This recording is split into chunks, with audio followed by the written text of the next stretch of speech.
My wife, the president of the company, declared bankruptcy, and everyone thought I would run off with the money. I'm known in the circle as a playboy. Despite being handsome, I only care about money. I spend my days indulging in food, drinks, and entertainment with my wife's money. But no one expected that not only would I not run away, but I would devote myself entirely to helping her recover. Even willing to move from our luxurious mansion to a poor neighborhood and live through difficult days with her. However, even my wife couldn't believe it. She thought my body had been possessed. She was so worried that, secretly, I heard her praying for me. I don't know who you are, but please don't leave my husband's body. I was left speechless. Chapter 1. The sharp ring of the phone jolted me awake, like a hammer striking my hangover-throbbing head. I frowned, rolled over in bed, and groped for the phone with my eyes still closed. Pressing the answer button, my temples pulsed with pain. Mr. Wong, the limited edition watch you ordered last month has arrived at the store. When would it be convenient for you to come pick it up? Later, this afternoon, I rasped, my voice hoarse, too irritated to listen any further, and hung up. I buried my face back into the feather pillow. That was the third call of the morning. The first two had been from a haute couture shop reminding me to choose fabrics, and from a car dealer asking about the remaining balance. They never got tired of calling, but I didn't feel like answering. Sunlight streamed in through the window, wrapping my body in a glowing outline. On the nightstand lay several empty wine bottles, and a red Chanel coat was draped over the sofa, a souvenir left by some little influencer from last night. What was her name again? I tried to recall but gave up. It wasn't the first time, and it wouldn't be the last. About 3 hours later, I finally got up, washed my face, and walked into the dressing room. My fingers brushed past 2 full rows of bespoke suits, Brioni, Tom Ford, Zegna.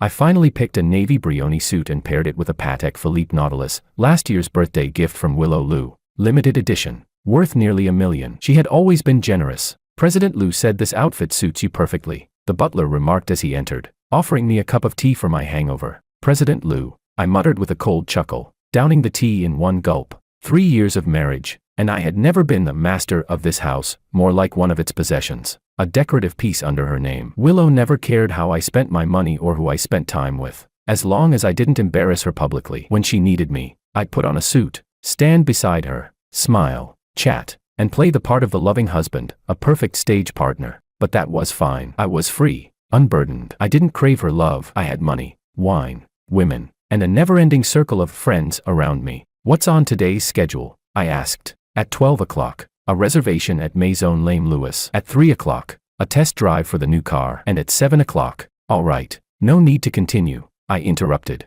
raising my hand. No point in memorizing such details, someone would always remind me when the time came. At noon, I sat by the window in Maison Lame Lewis, the sunlight just right. The 2 social media models I'd met the night before were already there, one in a sleeveless top, the other in a short skirt, both heavily made up, exuding a sickly sweet perfume. Mr. Wong, I heard your wife is the president of Lu Group. That's amazing, one of them said, twirling her fingers and brushing my wrist with her bright red nails. I arched an eyebrow, smiling. What, doing background checks on me?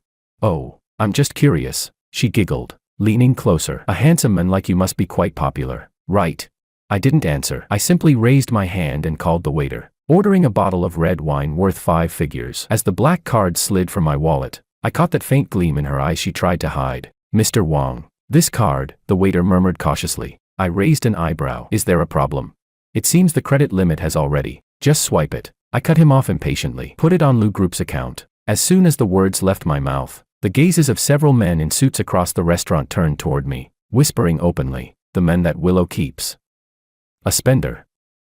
I don't know what President Lu sees in him. I acted as if I hadn't heard them and decided to raise my voice even louder. Would you like to go shopping later? I heard Hermes just received a new collection of handbags. The 2 influencers smiled even more sweetly, their perfume enveloping me like thick syrup. I let myself fall into the chair, and in my mind, there was only an empty echo, the sound of the card being swiped, the clinking of wine glasses, and those invisible gazes. Later, I found out that at the same time, on the 38th floor of Lu Group's offices, Willow was bombarded by a call that left her bewildered. Ruefing Bank had frozen the Series B loan, citing issues with the collateral's valuation. She pressed the intercom and, in 15 minutes, summoned all the top executives to the meeting room. I wasn't there, but I knew from scattered fragments the next day that night she remained calm, but tense. At 10 in the evening, I returned home humming a tune, and when I opened the door, I was surprised to see that the living room light was still on. Willow, rarely home this early, was sitting on the sofa in front of her computer, A large stack of documents spread out on the table. Home so early today. I threw my car keys by the door. Sat next to her, the smell of alcohol and perfume mixing on my body. She didn't look up, her fingers typing steadily as she said, "There's a problem at the company." I stretched and yawned before asking, "What kind of problem could be that serious? Let's leave it for tomorrow. Want a drink? I just got a bottle from a friend. George." She closed the computer, looked at me, and said, "The company could go bankrupt." My smile froze. What? Her voice sounded eerily calm. "The funding chain has broken. The bank has pulled the funds, and the suppliers are demanding payment. In the worst case, we could lose everything." The words, "lose everything," hit me like cold water. My mind buzzed. The luxury cars, the brand name watches, the black cards, the parties, the items I picked without a second thought, everything I had treated as air could all disappear in an instant. She misinterpreted my silence and touched my hand, saying, "Don't worry, I'll figure it out. I just wanted to give you a heads up so you're mentally prepared." I nodded mechanically, forcing a smile. "Of course, you're amazing. I'm sure you'll handle it." The night wore on, and she eventually fell asleep. I stayed alone on the balcony, lighting cigarette after cigarette. The screen of my phone lit up, and I saw that the little influencer I had added that night had sent me several voice messages. I stared at the screen, the smoke swirling in the air around my fingers, and for the first time, I asked myself a serious question. If she really couldn't move forward, what would I do? Chapter 2. I was jolted awake by the vibration of my phone. It felt like it was buzzing against my temple, and I frowned as I turned over. Reaching out, I fumbled for the phone, the screen blindingly bright, dozens of unread messages, 7 missed calls. This was a routine for me. But today's content was completely different from the usual. "Did the handsome guy wake up yet? You were great last night. Young Master Wong. Is it true what the financial news says? Is Lu Group finished? Darling, I heard your wife went bankrupt. Need help. George, are you coming to the club tonight? Heard your black card got frozen." I stared at these messages, feeling as if needles were being driven into my skull. I shot up from the bed, but as soon as I sat up, the dizziness from my hangover hit me hard. I didn't care about that, though, and opened the financial headlines. My chest felt like a stone had slammed into it. Lu Group's funding chain crisis. The once proud business empire faces collapse. The photo was one taken yesterday when Willow was surrounded by the media, her face pale but still composed. I scrolled down, and the entire article was filled with phrases like bank withdrawal, suppliers cutting off, and stock price plunges 60%, terms I used to brush off with a laugh. Now they made my stomach tighten. "Damn," I muttered, tossing my phone onto the bed and grabbing the mineral water from the nightstand, gulping it down. Then I noticed the other side of the bed was empty. No indentation at all, as if no one had lain there. I heard the sound of running water from the bathroom, and soon after, she walked out. Willow Lu, the president of Lu Group, my wife in name. She was fully dressed, her suit jacket perfectly crisp, every crease seemingly measured with a ruler, but the dark circles under her eyes were stark. "You're awake." Her voice was hoarse but controlled. "Did you see the news?" I opened my mouth but couldn't find the words. I'd been married to her for 3 years, and I'd never seen her so exhausted. She was always flawless and composed, able to negotiate billion-dollar contracts while still tangled up in bed with me one moment. But now, she was just tired, completely tired. "How bad is it?" I asked. She walked into the closet, pulled out a deep blue silk scarf, and tied it around her neck. Only then did I notice a small bruise on her collarbone, one I didn't even know when she'd gotten. "It's bad," she answered briefly, but still under control. "I'm meeting with some investors today. I might be late," I blurted out. "Do you want me to come with you?" As soon as the words left my mouth, I wanted to slap myself. When had I ever involved myself in her business? I didn't even know which floor her office was on. She never let me interfere. To say something like that at a time like this, how hypocritical. Even I wanted to roll my eyes at myself. Her hand faltered for a second. Then she turned and looked at me. Her expression was unreadable, whether cold, disappointed, or pitying. I couldn't tell. She just said lightly, "No need. You, just rest well." My throat tightened, but I couldn't say anything. Her phone rang. She picked up the call, her tone still calm and efficient. A few sentences later, she ended the call, grabbed her bag, and walked out of the room. I heard her give some instructions to the butler outside the door, muffled and distant, like a gust of wind from afar, sending an inexplicable chill through me. Then the elevator dinged, and the silence returned. I leaned back against the headboard, picked up my phone again, and scrolled through the messages one by one. All kinds of friends seemed to have circled in, like sharks sensing blood in the water. After a moment of hesitation, I sent a few vague responses to the lovers I knew best. "The situation is complicated. Let's talk later. The media is exaggerating. Don't worry, we'll talk tonight." I dialed a familiar number, my tone casual as I spoke. "Hello, Mrs. Mu. It's me, George. Got time for lunch at noon. Just the two of us. At 12:30, I sat in a private room at a classic French restaurant on the Bund. Across from me sat Mrs. Mu, a real estate mogul's widow, worth over $1 billion. And once, before I met Willow, my most reliable sugar mama, she was dressed in a champagne-colored silk suit, her skin flawlessly maintained, red lips bright, and the Bulgari ring on her hand sparkled under the sunlight. George, it's been so long since you contacted me, she said, her hand covering mine, her trademark bright red nail polish still in place. I heard you got married. To the president of Lu Group.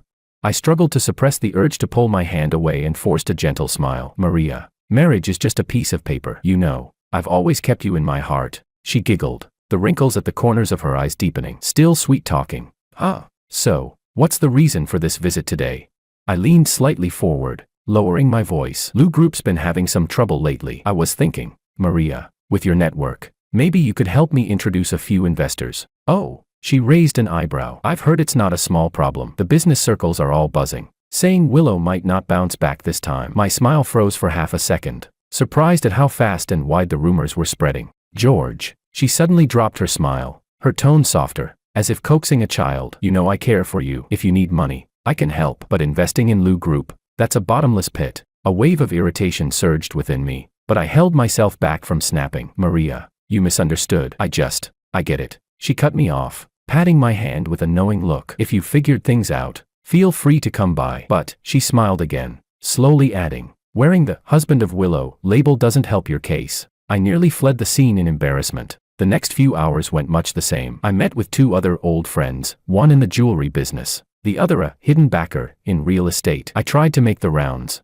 hoping for a chance to pull in some collaborations. The result was the same. Favors could be done, money could be offered, but investing in Lu Group, no way. Even more ironically, they outright asked when I planned to become single again. In the evening, I sat alone at an old bar in the city center. 3 empty glasses in front of me. The bartender, tactfully quiet, refilled my 4th glass of whiskey. I downed half of it, feeling like there was a fire burning in my stomach. George, drinking alone. I looked up, the voice painfully familiar. It was a person who shouldn't have appeared at this moment. Makoto Ito, with his well-maintained face. He still looked as polished as ever, over 50. Hair impeccably styled, suit pristine, and a Patek Philippe watch on his wrist that cost twice as much as mine. I forced myself to greet him. President Ito, what a coincidence. He sat down next to me, shaking his head with a smile. Not a coincidence. I came specifically to find you. I was a bit dazed. Find me? I heard Lu Group has been having some trouble lately, he said, gently swirling his drink, the ice cubes clinking crisply against the glass. I'm quite interested in your predicament. His words snapped me halfway out of my stupor. You mean, invest? Makoto smiled faintly, but there was a sense of certainty in his voice. It's not just an investment. I can take over Lu's debt completely, inject capital for restructuring, and keep Willow as the CEO. Of course, the decision-making power will rest with me. I frowned. She won't agree to that. That's why I need you to persuade her. He handed me a napkin with an astronomical figure written on it. If you help me seal the deal, this money is yours. I stared at the number, my heart racing. This amount of money, it would be enough for me to live a carefree life for years, even without Willow. But I still asked the question I had been holding back. Why? Why are you so interested in Lu Group? His smile never faltered as he replied. It's just business. Lu Group has a solid foundation. It's just a strategic mistake. I understand its value. What value did he see? Something felt off, but my brain, clouded by alcohol, wasn't working right. In the end, I vaguely agreed to talk it over, then stumbled out of the bar. By the time I got home, it was already late into the night. The house was quiet, with only a sliver of light coming from the study. I pushed open the door and saw Willow sleeping at her desk. A thick stack of documents lay in front of her, her computer still on, and fatigue lingered in the corners of her eyes. I wanted to wake her, but when my gaze landed on the photo at the corner of the desk, I froze. It was our wedding photo. She wore a simple wedding dress that day, smiling brighter than I'd ever seen her before. I stood beside her, in a perfectly fitted suit, looking every bit the perfect husband to a Wong madam. Next to the photo was a document. I picked it up, and saw it was a list of her personal assets being sold, jewelry, real estate, and even the antiques left by her mother, all marked as sold. I knew what those antiques meant to her. They were the only things her mother had left her. She never let anyone touch them. Not even when we moved. She packed them up herself. Now, she had sold them. Willow hummed softly in her sleep, and I noticed her eyelashes were wet. I stood there frozen, feeling as though something heavy had struck me in the chest. What have I done today?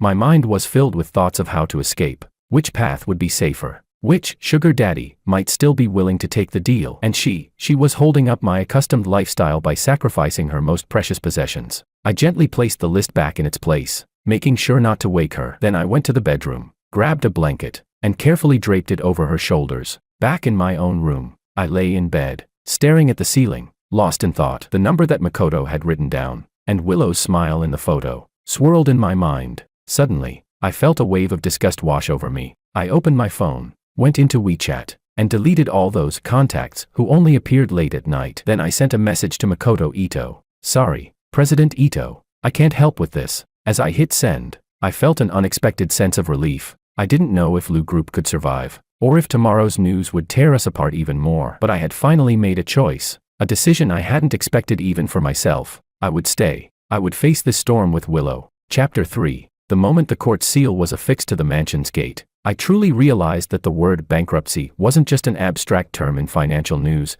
it was a heavy hammer that could land right on your head. I stood at the door, watching a few court officers rummaging through the living room, inventorying everything as though the homeowners didn't even exist. One of them, a middle-aged officer with a greasy face and a thick layer of fat, waved me aside with a scowl. Stay back. Don't interfere with the proceedings. I swallowed my anger, my gaze falling on the Aston Martin in the garage. Are you taking this one too? I raised my voice, pointing at my favorite limited edition car. This is mine. It's registered under Willow's name, so it's getting seized. He answered without looking up. But it's mine. George. Willow's soft voice interrupted me. She pulled on my wrist, her voice barely audible in the wind. Let them take it. I turned to look at her, but I couldn't bring myself to argue any further. She looked utterly drained, her face pale and haunting, dark circles under her eyes, lips cracked and dry. She was wearing the simplest of outfits, a white shirt and black trousers. Her usual jewelry was nowhere to be seen. I knew those things had already been sold to cover debts. I wanted to say something,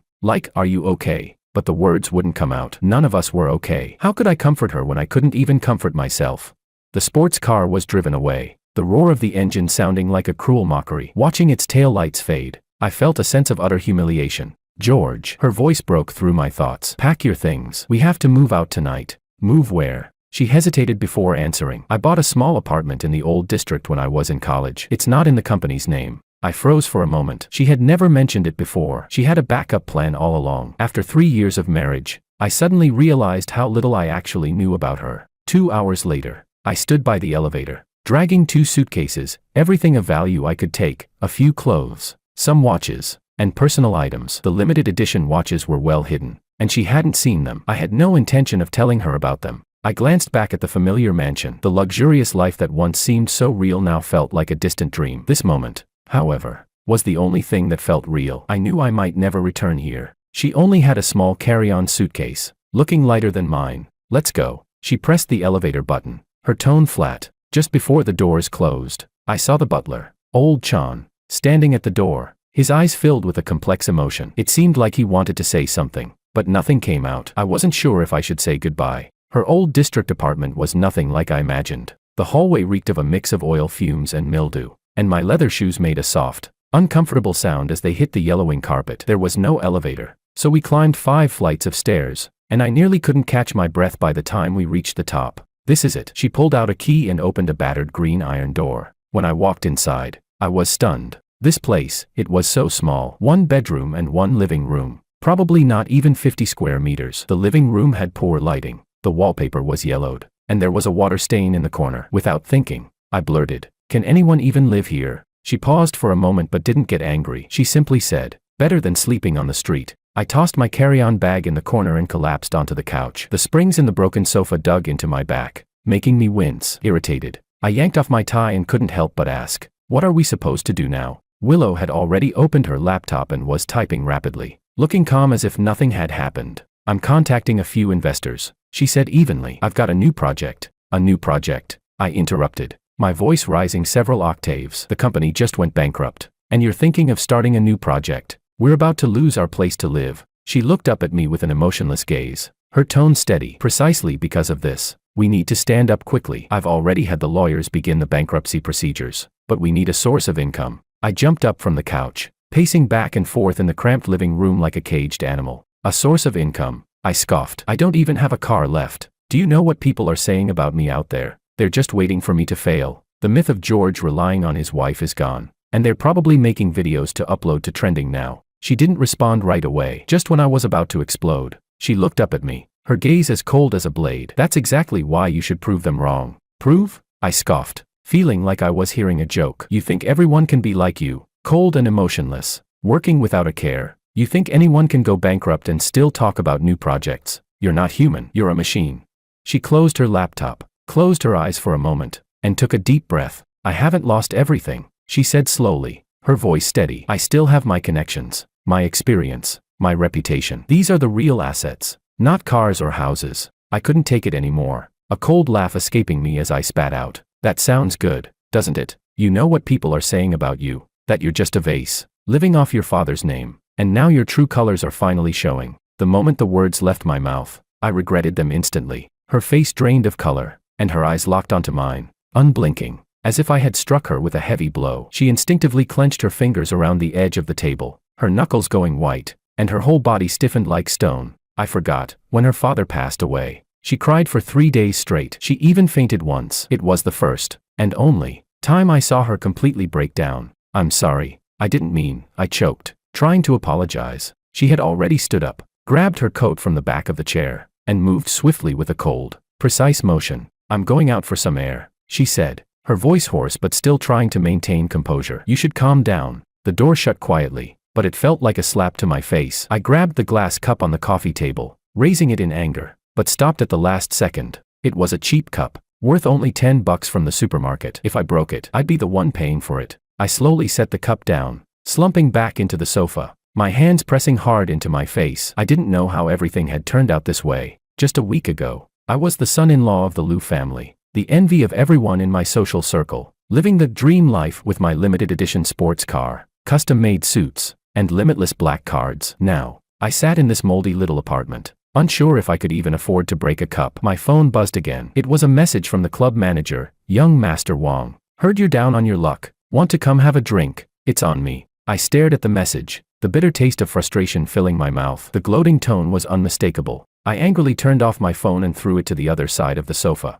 I knew they were all watching now, waiting to see if I would grovel and beg for their help, if I would crawl back on my knees, pleading for their charity. The sky had turned completely dark, and Willow still hadn't returned. I couldn't sit still anymore. I reopened my phone, seeing a flood of unread messages and missed calls, all asking about the bankruptcy. I swiped through the notifications in irritation, finally dialing her number. No answer. I grabbed my coat and rushed out, forgetting to even put on my shoes properly. The night air hit my face, cold and crisp, carrying with it a hint of panic that I couldn't quite explain. I didn't know where she had gone or if I'd even find her, but I couldn't stay in that moldy apartment, pretending nothing had happened. The streets of the old district were narrow, the faded signs, the yellowed streetlights, and the noise from the apartments above all felt like a different world compared to the high-end neighborhood I was used to. I didn't belong here, at least. I didn't think I did. As I turned a corner, I spotted a familiar silhouette through the window of a cafe. She was sitting there, still as focused as ever, surrounded by a pile of documents with a laptop in front of her. The light from the cafe illuminated her face,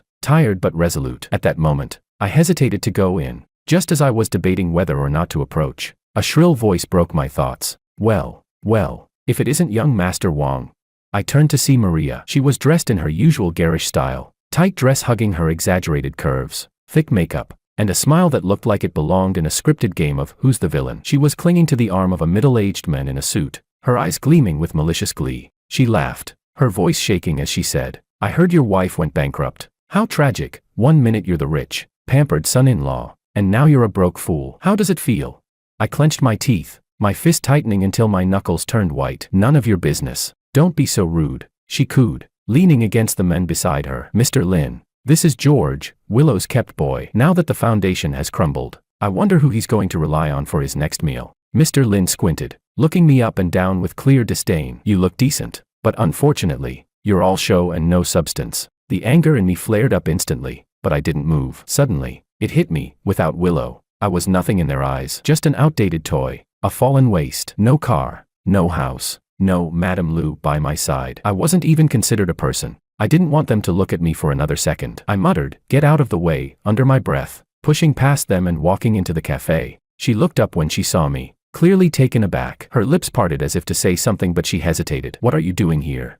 I sat down across from her, My throat tight and dry, I said simply, "I'm sorry." She was silent for a few seconds before closing her laptop and speaking in a soft, resigned tone. "I was wrong. I shouldn't have dragged you into this life. It's not your fault." I shook my head, my voice low. "I was too immature. I ran into Maria earlier, your model girlfriend." Her tone was so indifferent. It was like she was talking about the weather. I awkwardly nodded. "She mocked me, and that's when I realized, aside from you, I really have nothing." A brief flicker passed through her eyes, but she quickly masked it. "George, our situation is really bad right now. If you want to move on with your life, I understand." "Move on with my life?" I asked, confused. "Divorce." She looked at me, her gaze cool and almost cruel. "You can take whatever assets are left and start over. With your qualifications, finding a woman who will support you won't be hard." I froze. "Divorce?" She actually said the word. I knew things were bad, but I never imagined it would come to this. Even during the worst of times, I had always thought that once she pulled through, we'd return to the life we once had.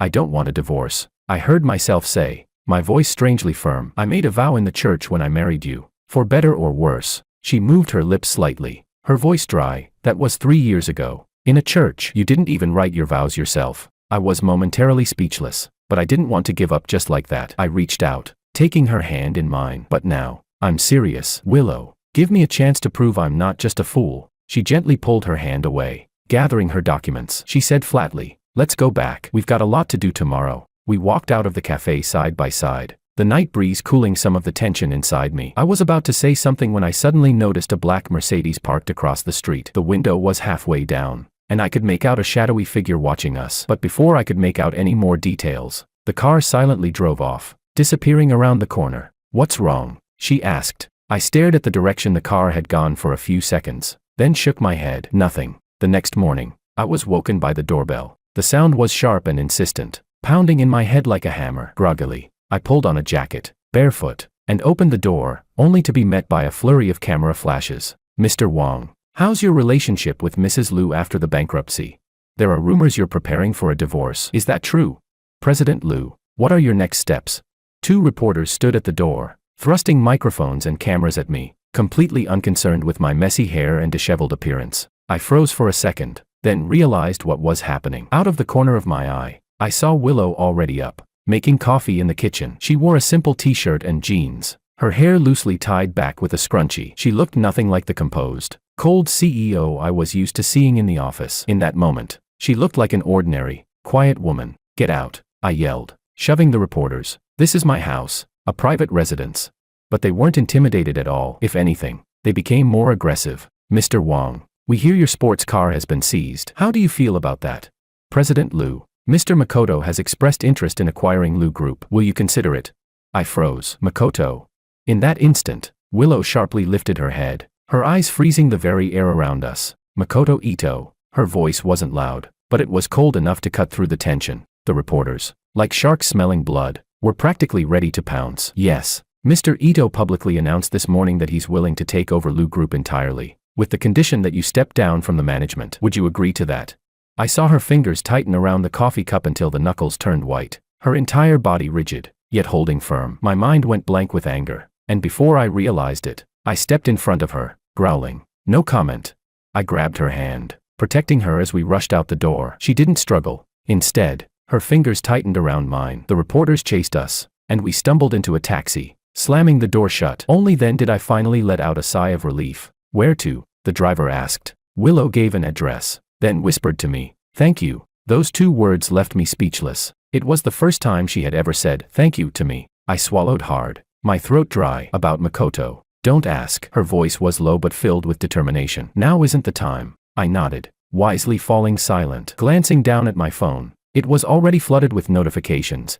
#Liu Group bankruptcy, #couple spotted, #George protecting wife, #Willow's downfall. I clicked on the trending photo, the one snapped as we rushed out of the crowd of reporters. In the photo, I was tightly holding onto Willow, my face dark but resolute, while she looked up at me, her expression a mix of surprise and something else. I never thought I'd be trending for protecting my wife. "What are you looking at so intently?" Willow asked. I handed her the phone. "We're trending." She took a glance, her expression neutral as she said, "At least this picture isn't bad." I smiled. It was the first time in days that I smiled with genuine warmth. In that moment, I suddenly realized that losing the cars, the house, the black cards, might not be such a bad thing. Perhaps This was my chance to rediscover myself, not as the idol, Mr. Willow, but as a man who could stand in front of her, holding her hand when it truly mattered. The taxi drove through the streets, heading toward the city center. The sunlight streamed through the window, casting a warm glow on our shoulders as we sat side by side. It felt like the beginning of something new.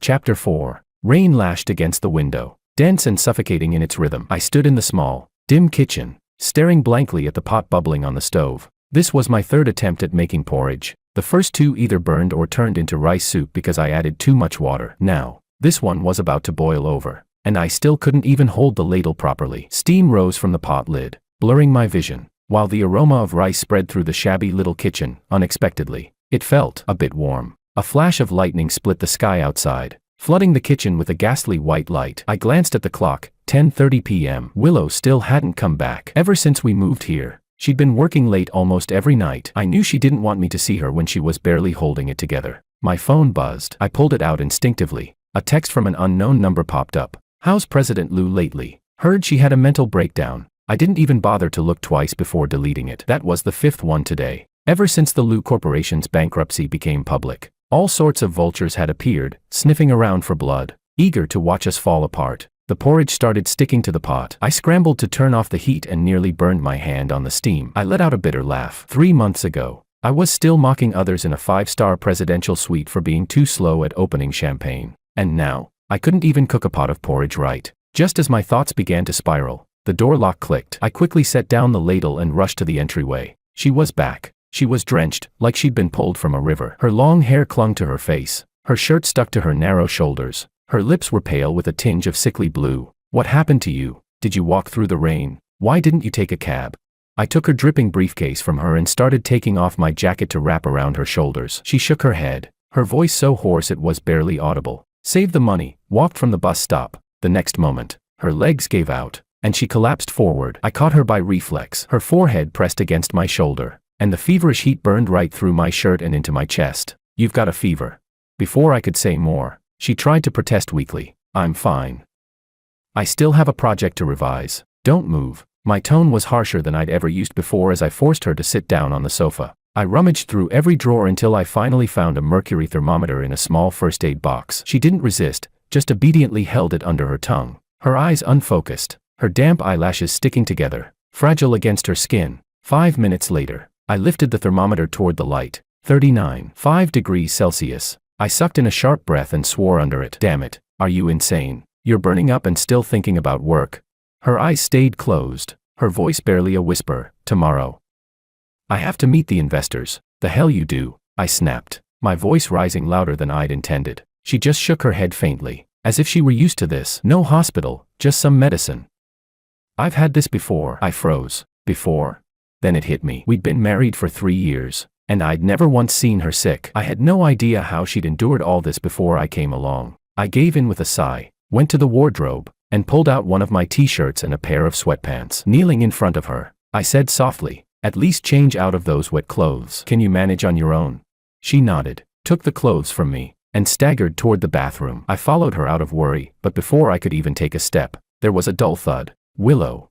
I rushed in to find her on her knees, halfway through changing, her forehead pressed against the cold tile wall. I hurried over and pulled her up. Her body felt weightless, limp, her consciousness already fading. After that, everything became a blur. I only remember running into the rain with her wrapped in a blanket, carrying her down the stairs on my back. I tried to hail a cab for 10 whole minutes, but no one would stop. Finally, I shoved 2 crumpled 100-yuan bills at a hesitant driver before he agreed to take us through the storm to the hospital. The emergency room lights were blinding. The doctor said it was a high fever caused by a severe cold and that she needed 4 fluids and observation. Then he added that her stomach showed signs of bleeding, probably due to long-term irregular eating. She needs at least a week of full rest. No more work, the doctor said sternly. I nodded, my eyes fixed on her face the entire time. She was asleep, her cheeks flushed crimson from the fever. Her eyelashes trembled faintly, and the 4 needle in her hand looked too heavy for her thin wrist to bear. By 3 in the morning, I'd rented a folding bed to stay by her side, but I couldn't sleep at all. The hospital smell, the echo of footsteps in the corridor,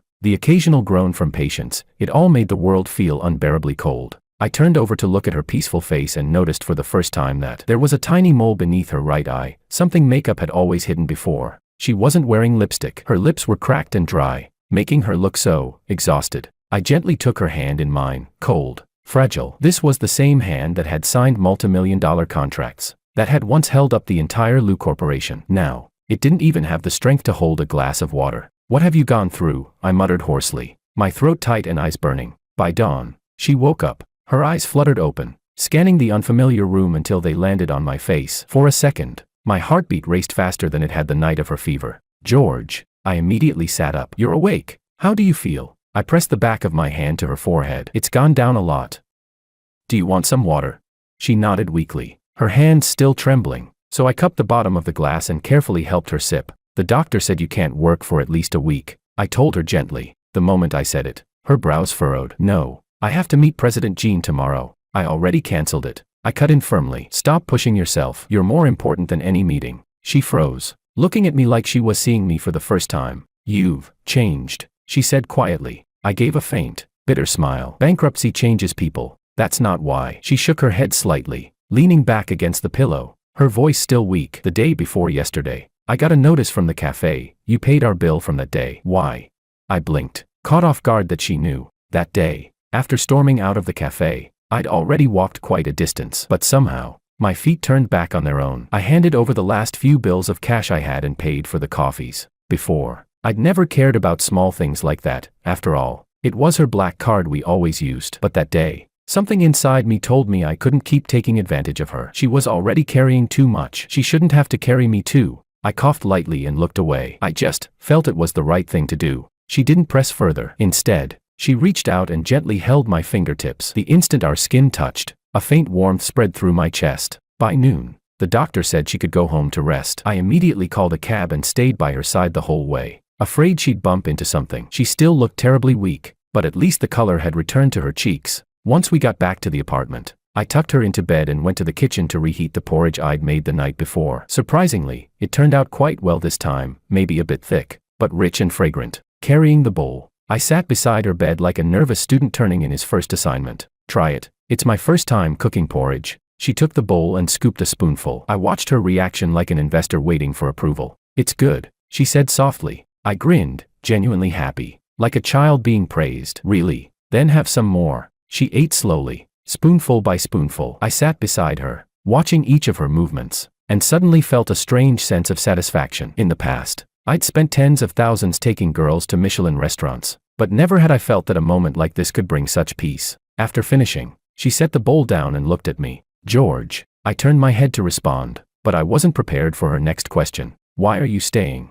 I froze for a moment. "I mean," she paused, "you could leave this life. It's not what you wanted." I looked down at my hands. "I don't know," I said honestly. "Maybe because, besides here, I don't have anywhere else to go." I lifted my head, and she was looking at me, her gaze as clear and calm as ever. In that moment, I felt as though she could see right through me. When I was 5, I didn't know where the courage came from, but I spoke. "My mom ran off with someone, left my dad alone. He started drinking, and every time he got drunk, he'd say I looked like my mom, and then he'd hit me." I absent-mindedly touched the scar on my left eyebrow. It was faint, barely noticeable now, but I'd never forgotten it. After that, I learned to win people over with my appearance. As long as you look good enough, people will give you things. I gave a light laugh, tinged with self-mockery. "When I met you, I thought I'd found my ticket to a long-term meal ticket." I turned to look at her, my voice hoarse. "But I didn't expect you'd respect me. You've never used money to shame me, even though you know I don't expect anything from you." She didn't speak, but simply held my hand. "We all live behind masks, George," she said softly. I looked at her. The rain had stopped outside, and a beam of sunlight slipped through the curtain gap, landing right on our clasped hands. So warm it almost made me want to cry. 2 days later, her fever finally broke, and she was looking much better. But I still wouldn't let her work. I stubbornly took over a few of her meetings, calling everyone to reschedule. "President Jean, this is George, Willow's husband." "Yes, she has a slight cold. It's nothing serious. The doctor says some rest will do. Could we postpone the investment meeting for a week? Thank you for understanding." I hung up the phone and sighed with relief. This was the first time I'd ever officially dealt with people as Willow's husband. In the past, people called me President Lu's boy toy or the face of Lu Corp. Now, they addressed me as Mr. Wong. It felt pretty good. She came out of the bedroom, still looking a little pale, but her eyes were much brighter. "Can you contact Marco for me?" she asked. "He works in medical equipment, and he might be interested in my new project." I frowned. Aren't you still not fully recovered? You should be resting. I'm much better now, she said seriously. And Marco's hard to get in touch with. If I miss this chance, there might not be another. I thought for a moment, and a name suddenly popped into my head. My eyes lit up. Marco, is he the old guy who loves playing golf? I think I've seen him at the club. Willow paused, surprised, and nodded. You know him? I grinned. Not really, but I know how to get him. With that, I picked up my phone and dialed a number I hadn't called in a while. Hey, Jason, it's George.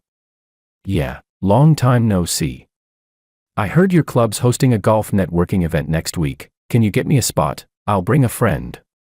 Of course. Same deal as before. Thanks. I hung up the phone and winked at Willow. Done. Marco goes to Qingshan Golf Club every Tuesday without fail. We'll just bump into him next week. She stared at me in disbelief, asking, How do you know all this? I shrugged, pretending to downplay it. Been around the club scene for years. It's not all for nothing. I know all about those bosses' hobbies, schedules, even their mistresses. I paused, realizing how blunt that sounded, and awkwardly added, used to think this kind of information was just for flattery, but now I realize it can come in handy for more legitimate reasons. She suddenly laughed, a genuine laugh, the corners of her eyes crinkling with faint lines. George, you're really a treasure. Her words, light as they were, felt like a spark that ignited something deep in my chest. I suddenly realized that, over the past 3 years, I had received countless expensive gifts, but none could compare to the preciousness of that smile. Later that evening, I went downstairs to take out the trash. As I reached the bottom of the building, I spotted the familiar black Mercedes parked across the street. This time, I could tell for sure, it wasn't passing by. Someone in the car was watching our building. The window cracked open just enough, like some subtle voyeurism. I deliberately walked toward the car, hoping to see who was inside. But as soon as I approached, the driver pressed the gas pedal, and the car sped off, clean and swift, without hesitation. When I returned to the apartment, I told Willow what had happened. The moment she heard, her expression darkened, and she coldly muttered a name, Makoto Ito. I frowned. What exactly does he have against you? Why does he act like a madman, obsessively hanging on? She fell silent for a long time, her fingers absent-mindedly rubbing the ring finger on her left hand, where her wedding ring used to be. But she had sold it off during the bankruptcy. It's a long story, she finally said, her voice barely audible. When the time is right, I'll tell you. I didn't press her. It wasn't that I didn't want to know, I just suddenly feared hearing the answer. The night grew deeper, and I lay on the makeshift bed I had set up in the living room. The pillow wasn't soft, the blanket a bit damp, and the ceiling had patches of peeling paint, but I didn't mind at all. In the bedroom, I could hear Willow's steady breathing, like a gentle lullaby. Listening to it, I felt an unexpected sense of peace. This shabby little apartment, compared to our former mansion, felt more like home, but I knew that the lurking black Mercedes would be back. It was like a beast lying in wait, silently watching our lives, waiting for the next opportunity to strike. Chapter 5. The golf ball traced a graceful arc through the air, drawing a perfect curve before landing just on the edge of the green. I squinted my eyes and let out a mock sigh. Too bad, it almost went in. Haha. George, you've really improved your game. Marco clapped me on the shoulder. He was in his 60s, a bit on the heavier side. With a rosy complexion, he looked every bit the typical regular at the golf course. I shook my head with a smile. Still a long way to go compared to you. I glanced over at Willow, who was chatting with another female entrepreneur. She exuded confidence, her words flowing smoothly. This was already the third day we ran into Marco. Thanks to my past connections at the club, I managed to infiltrate this private golf event. At first, Marco was surprised to see me, but when I pretended to play just well enough to not look like a total beginner, he happily took on the role of my coach. I knew that people like him, once they started mentoring, often began to feel a certain fondness. Seizing the opportunity, I casually asked, Marco, I heard you've been looking into AI healthcare projects lately. Marco raised an eyebrow, his eyes sharpening with a hint of suspicion, but he quickly relaxed, lowering his voice. Yes, we're evaluating some options. I casually added, my wife, Willow, used to do research on similar projects at Lu Corporation. She's got a lot of first-hand data. He froze for a moment, narrowing his eyes as he sized me up. Willow Lu, the CEO of Lu Corporation. I felt a rush of triumph in my chest, but kept my expression calm. She started her own business now, working on a medical data platform. She's actually here today at the course. I nodded toward Willow. As expected, half an hour later, Willow was deep in conversation with Marco, their discussion animated. I stepped aside, watching her from a distance. She seemed to radiate confidence and poise, a stark contrast to the woman I'd seen burning herself out with late-night work. Sick in bed. Didn't expect to see you here, Mr. Wang. A sharp voice came from behind me. You've fallen so far. You're still getting into the Orange Cat Club? I turned around and instantly recognized him, Martin, Makoto's right-hand man. Slick back hair, perfectly tailored suit, and the flashy Richard Mille on his wrist. Everything about him screamed, I'm doing better than you. I smirked. Mr. Martin, long time no see. He scanned me up and down, his disdain unapologetically written on his face. I heard you moved into some rundown apartment in the old part of town. So, you're here today hoping to land a big catch and make a comeback. My fingers instinctively tightened around the golf club, but I forced myself to relax. You're pretty well informed, Mr. Martin. But, I took a step closer to him and lowered my voice. I'm actually here with Mr. Ito. He's in the VIP room for a meeting. Sure enough, his expression shifted immediately. Ito, that's impossible. He's supposed to be. I raised an eyebrow. Where exactly? A flicker of unease crossed his face as he realized he might have let something slip. He immediately stopped smiling and coldly replied, Are you trying to fish for information? I shrugged, pretending to be unconcerned. Just a casual question. Oh, and please say hello to Mr. Ito for me. Tell him the Liu family still remembers him. The moment those words left my mouth, Martin's face stiffened as though he'd been slapped. He paused for a second, as if I'd hit a nerve, before muttering a quick, excuse me, and walking away with brisk steps. Watching him leave, I felt a knot tighten in my chest. His reaction, it was too off. Later that evening, after the gathering ended, Willow and I got into a cab together. She looked in good spirits. Marco had shown clear interest in her project and had even set up a meeting for next week. Everything went really well today, she said as she fastened her seatbelt and turned to smile at me. There was a rare ease in her expression. Thank you, George. But my mind was still stuck on Martin's twisted expression from earlier. Her words barely registered, and I only muttered a distracted, What's wrong? She asked almost immediately. Her tone was gentle, but that sharp intuition of hers never missed a thing. I hesitated for a moment, then decided to tell her. I ran into Martin, Makoto's right-hand man. I mentioned something on purpose, said, the Liu family still remembers him. Guess what? His face went pale. He didn't even say goodbye, just bolted. She froze. I noticed her fingers tighten slightly, as if she were trying to restrain something inside her. Why did you say that? Her voice dropped. Calm but guarded. Instinct, I said, studying her profile. Then I added, more directly, Willow, what's really going on between Makoto and your family? I've asked before, but you've always avoided it. She didn't answer right away. Her gaze turned to the window. The cab rolled through the city center, where neon lights flickered across her face, bright, then dim, then bright again, casting shifting shadows that mirrored the turbulence beneath her calm surface. After a long silence, she finally spoke. Her voice was soft, but every word carried weight. 10 years ago, my father's company almost went bankrupt because of Makoto. I froze but said nothing. They were business partners, she continued, her tone as if dragging the story up from somewhere deep and painful. But Makoto shorted our company's stock behind our backs. He even conspired with the banks to cut off our funding. During that time, my dad barely slept. I almost lost him. He nearly jumped off the building. My chest tightened as I looked at her. We'd been married 3 years, yet she'd never told me any of this. Later, he pulled through, took out a loan from loan sharks, saved the company after restructuring and renaming. That's how Liu Corporation was born. Her voice grew hoarse as she lowered her head, staring at her intertwined fingers. Then, a few years later, Makoto's company got caught in a financial scandal. He was kicked out by his board. He's believed ever since that my father was the one who betrayed him. I hesitated, then asked quietly, was it him? Did your father really do it? She stayed silent for a while, then slowly shook her head. He never admitted it. But the truth?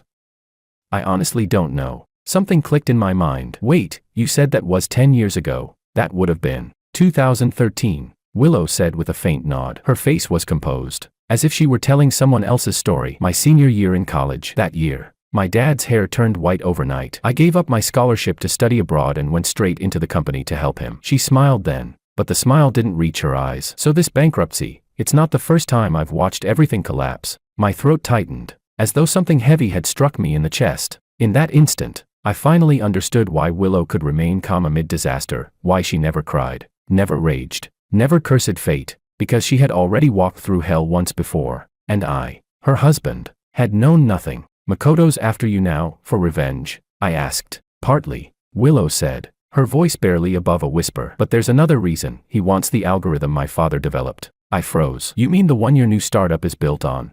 She nodded. It's Liu Corporation's most valuable asset. Even during the bankruptcy liquidation, I did everything I could to keep it. Makoto knows that with it, I can rebuild. So he's working behind the scenes, spreading rumors that I've had a mental breakdown to scare off investors, while sending people to keep tabs on me. The traffic light turned red, and the taxi slowed to a stop. We both turned toward the window. On the massive LED screen outside the financial center, Makoto's face appeared, sharp suit, confident smile, looking every bit the man in control of the world. Neither of us spoke, but the air between us turned to ice. When we got home, I made 2 bowls of instant noodles. Ridiculous. Really, probably the only dish I'd learned to make lately. Willow was still lost in thought, absently stirring her noodles, unaware that I'd quietly gone easy on the seasoning. Her stomach was still weak. The doctor had warned us. Willow, I began carefully. Have you ever considered that the Lu Corporation's collapse might not have been just bad market timing?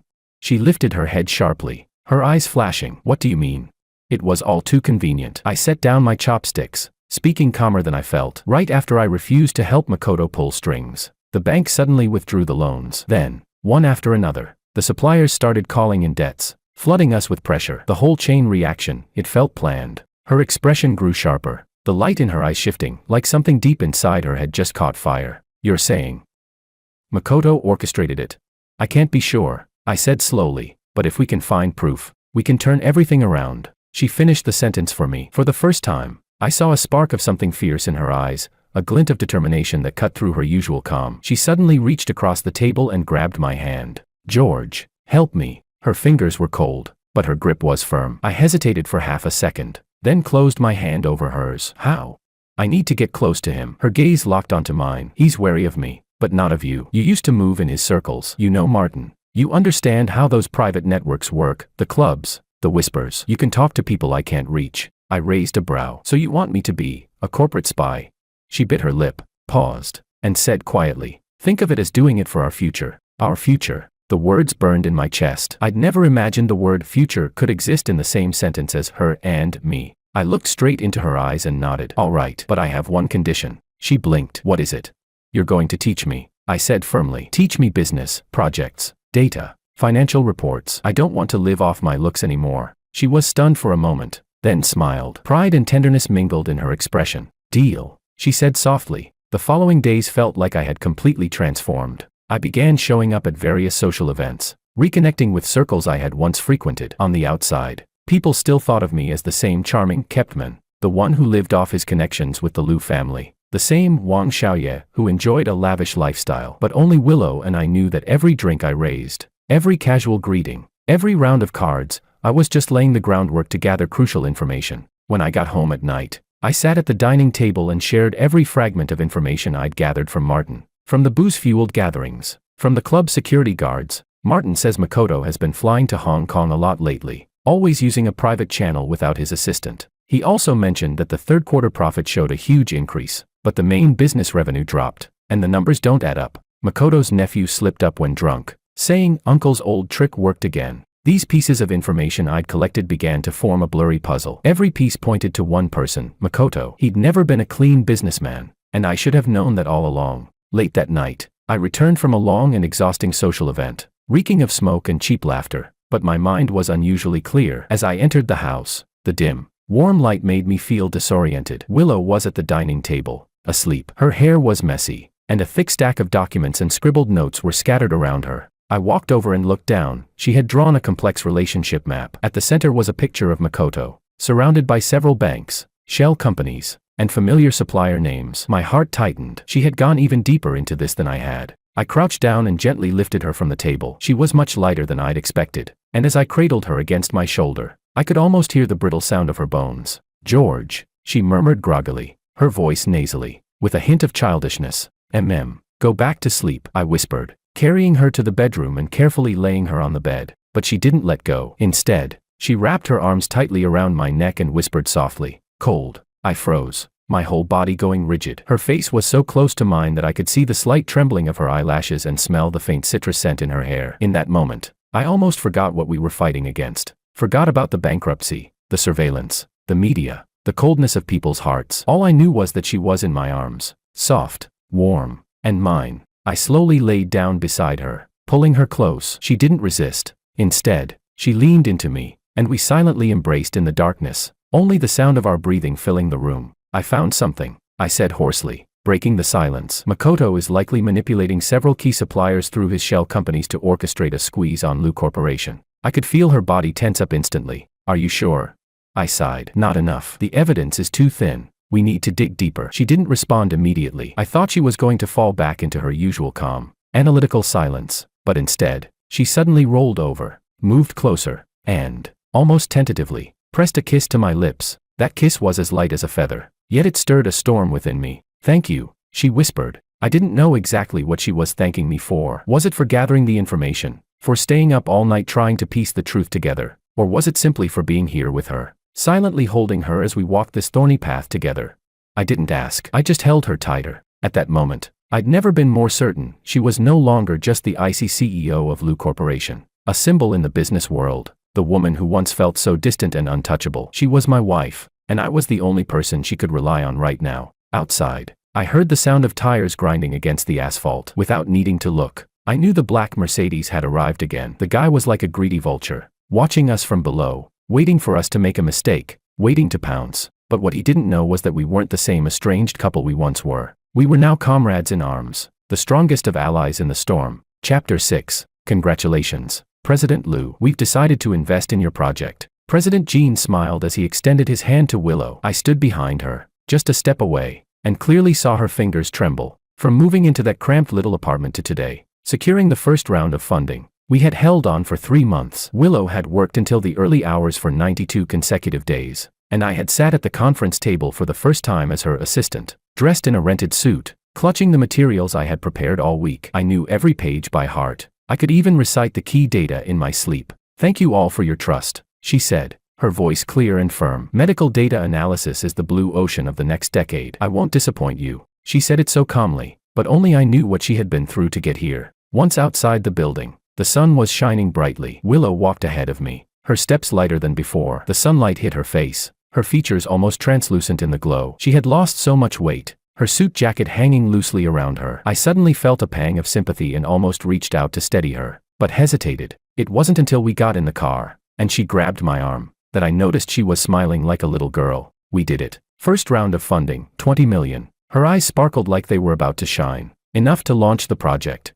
I laughed with her, like we just won a hard-fought battle. You're amazing, Willow. I knew you could do it. It's we, she corrected me, gently pinching my arm. Without you helping me with the connections, doing the research, and keeping an eye on Martin, I never could have gotten the investment this fast. We, I repeated, savoring the word, my heart warming. By the way, she said, flipping through her papers, there's a cocktail party after the signing ceremony next week. You'll need to prepare for that. No problem. I glanced at her as I started the car. But before that, you need to see a doctor. She frowned in confusion. What doctor? Stop pretending, I said, pointing to her stomach. This week, I've woken up 3 times in the middle of the night to find you throwing up in the bathroom. Your stomach pains are happening more often. She turned her head away. It's just stress. I didn't back down. Either you go to the hospital tomorrow, or I'll carry you there myself. She was clearly taken aback by my tone. This was probably the first time I had spoken to her with such unwavering authority. She looked at me for a while, then whispered, tomorrow afternoon. I have a half-hour window. I nodded. Deal. The next day, I arrived 20 minutes early and waited downstairs in her office building. When she came down, she looked worse than yesterday, dark circles under her eyes, her lips pale as paper. You stayed up again. I frowned. She weakly waved her hand. Just revising some proposals. Before she could finish, she suddenly bent forward, clutching her stomach. Without thinking, I flagged down a taxi, hurriedly put her inside, and rushed to the city center hospital. The scent of disinfectant was strong in the air as I helped her into the gastroenterology department. She was still putting up a brave front, walking stiffly as if she wouldn't allow herself to show weakness. Director Justin, an old friend of her father's, helped us bypass the regular queues and get an emergency appointment. After listening to her symptoms, he furrowed his brow. We need to do a gastroscopy first. I knew it wasn't a comfortable test, but I hadn't expected the process to be so difficult for me. I stood outside the examination room, watching through the glass as Willow lay on the bed while the doctor inserted that long, thin tube down her throat. Her fingers gripped the sheets so tightly that her knuckles turned white. Her face was pale, and tears welled in the corners of her eyes. In that moment, I wished I could take her place, take that pain for her. When the test was finally over, she leaned against me as we walked out, her entire body limp. I helped her sit down and rushed to buy 2 cups of hot tea. When I returned, she was resting with her eyes closed, her face carrying an exhaustion that didn't belong to her, the kind that came from somewhere deep inside, beyond strength or will. Thank you, she murmured as she took the cup, her fingers icy cold. Half an hour later, we were called back into the doctor's office. The doctor's face was grave. A thick report spread across his desk. In that instant, my heart began to sink. "Miss Liu," Director Justin said, his tone heavy, "the results show you have a gastric ulcer about 2 centimeters wide. The edges are irregular." His words hit me like a blunt strike to the head. "We'll need to wait 3 days for the biopsy. But from my experience, it's very likely early-stage stomach cancer." I froze completely. I heard Willow draw in a sharp breath. Out of the corner of my eye, I saw her fingers tighten on her knees. But she didn't say a word. Her face remained calm, too calm,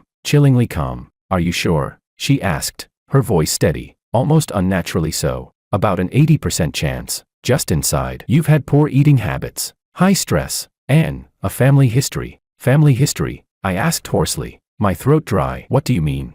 "My mother died of stomach cancer," Willow said softly. "When I was 12, I didn't know what to say. It felt like someone had poured a bucket of ice water into my chest. After all these years, I realized I'd never really known her. She'd always seemed so composed, so rational, so indestructible, and I'd never seen what kind of pain that armor was hiding. The good news is that it was caught early." Justin added quickly, "The cure rate is high, but you'll need to schedule surgery and follow-up treatment as soon as possible." When we left the consultation room, she walked fast. Too fast. I nearly had to jog to keep up. At the hospital entrance, she flagged down a taxi and gave the driver her company's address. "The office." I stared at her, disbelieving. "Now, you should go home and rest."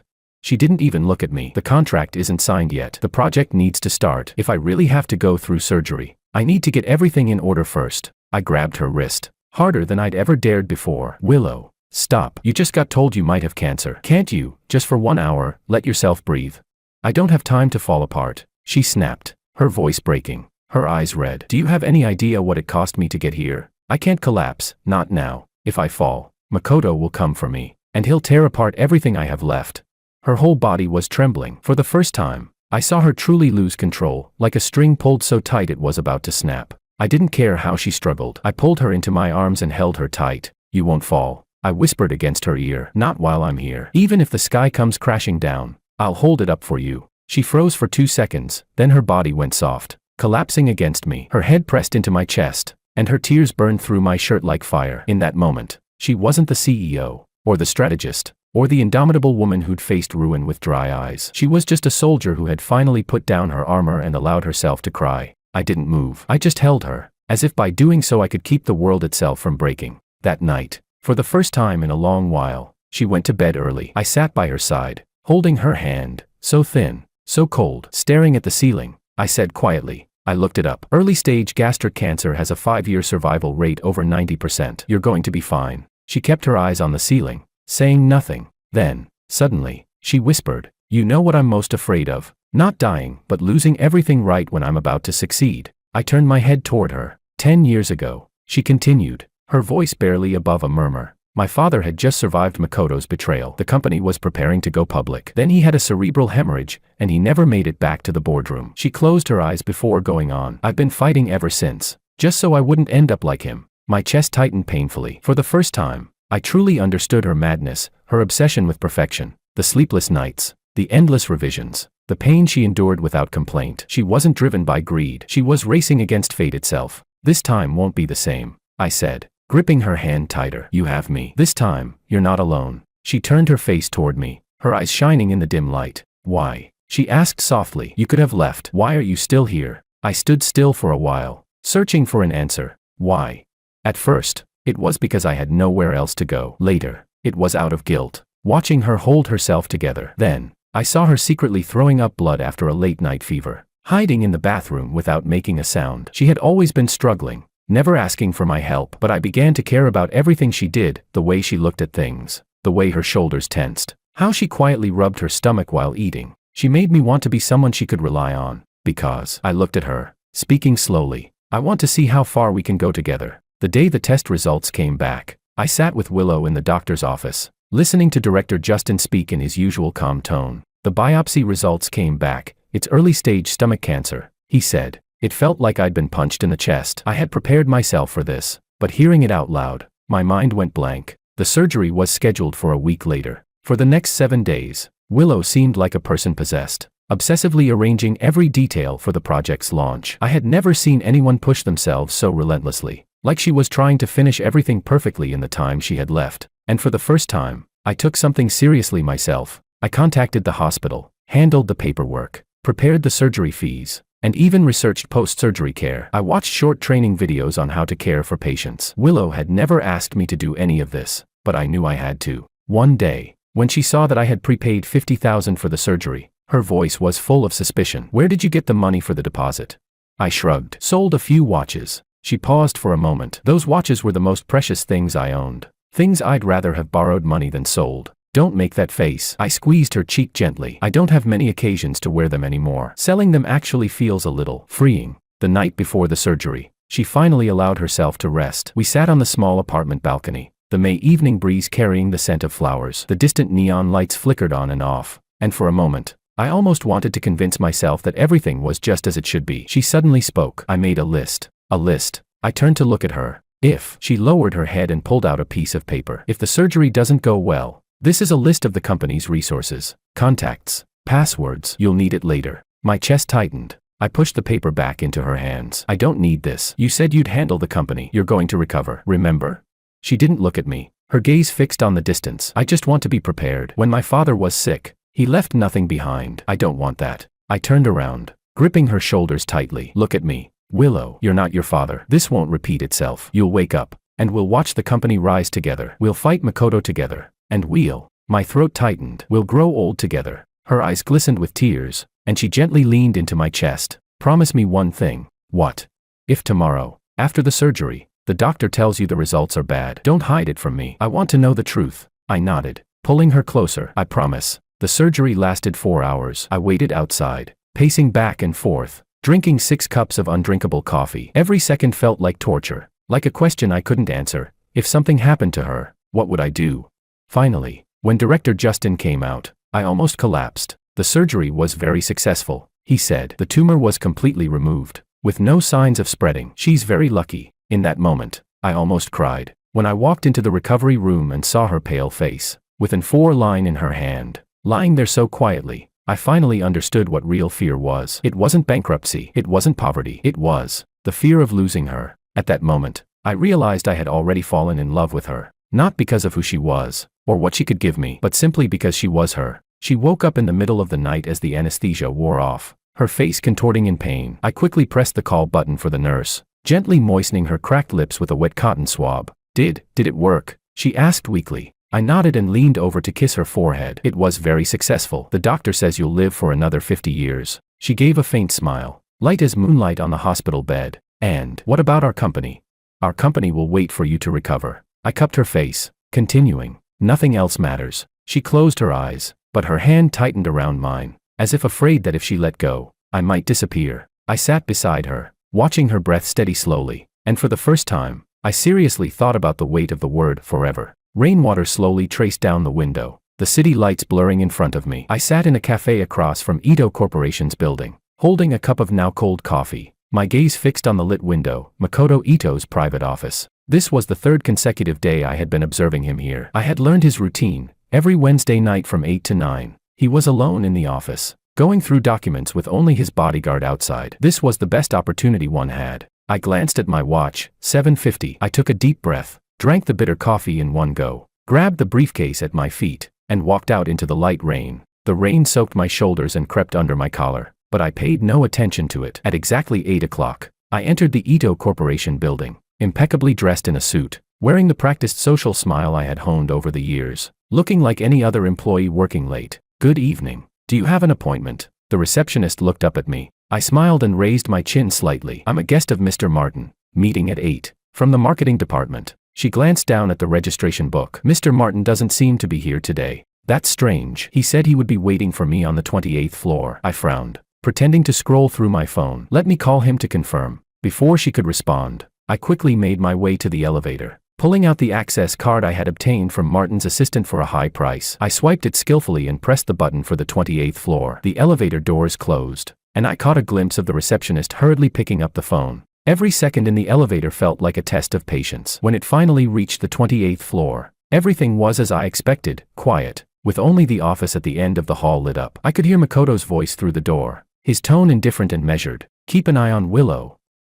Yes, her new company must be taken down, no matter the cost. My fist clenched involuntarily. I crouched low and slipped into the nearby secretary room, hiding in the dark, the faint blue light from a computer screen the only source of illumination. I quietly closed the door behind me and took out the white gloves and small camera I had brought. 10 minutes, I whispered to myself. I knew that if he left the office, whether for the restroom or to meet someone, I would have 10 minutes. Just 10 minutes would be enough. Every second dragged on like an eternity. I could hear my heart pounding in my ears, my palms sweating, my back cold. Finally, 20 minutes later, the office door clicked open. Makoto left, his footsteps firm and steady, echoing down the hall. Without hesitation, I slipped into his office. The desk was a massive, custom-made redwood piece, imposing and elegant. I circled to the back, crouched down, and checked the drawers. Locked. As expected, no problem. I had planned for this moment. Years of mingling in the high society circles had taught me more than just how to drink and flatter people. I had learned more practical skills.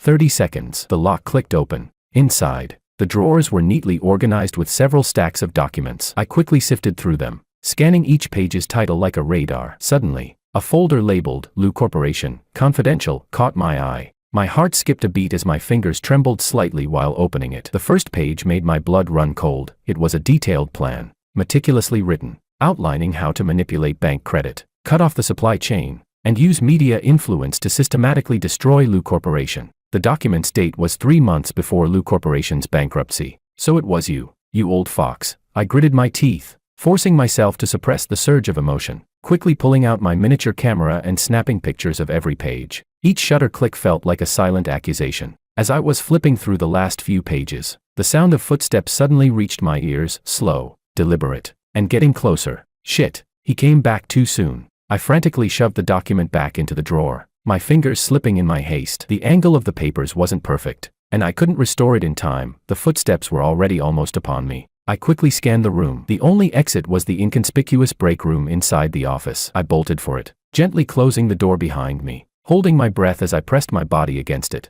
Through the crack in the door, I saw Makoto enter the room, his face as calm as always. He walked to the desk, his brows furrowing slightly. Strange, he muttered to himself, his fingers running over the lock of the drawer. I'm sure I locked it. Every nerve in my body was on high alert. My heartbeat thundered in my chest, the blood rushing in my ears so loudly I could barely hear. He pulled out his phone. Security, check the 28th floor footage. Has anyone entered my office just now?